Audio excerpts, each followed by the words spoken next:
طب ماشي هنفتح تاني. الله مفيش حاجة خالص. تالت. طب ايه؟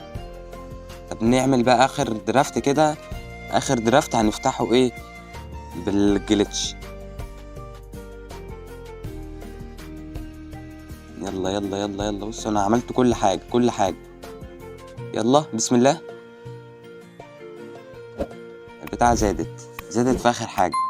يلا بسم الله. يلا يلا يلا. ختامية الفيديو اوروجواي فيربيلدي اراوخو اوفر 114.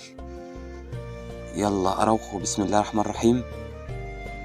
هل هنعرف نوصل باللعيبه اللي جات لي من الحدث كلها؟ هنعرف نوصل باوفر 110 وما افتكرش يعني كده، بس هنشوف. نخش دلوقتي هنجيب اراوخو وننزله في مركز السنتر باك. بعد خوان جارسيا ندخله التشكيله ونشيل اللاعب الجولي. بعد كده ندخل تروسار التشكيله. هنبقى اوفر 101. نطلع دوت كده بين اوفر 103. هندخل اتيكيت بدل سيرجيو راموس دوت. هنبقى قد ايه؟ لسه زي ما احنا في الاوفر.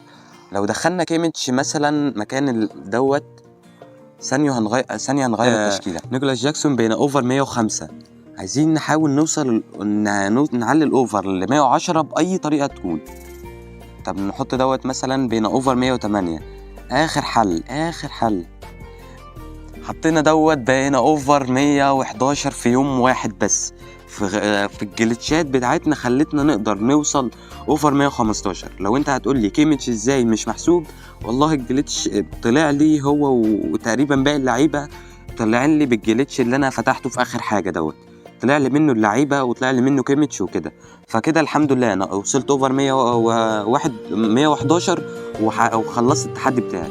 والتحدي بتاعكم بقى اللي انتوا هتحطوا لايك واشتراك وتكتبوا لي في التعليقات تعليق اي فكره فيديو وانا هصورها كده. فما تنسوش اللايك والاشتراك ويلا سلام.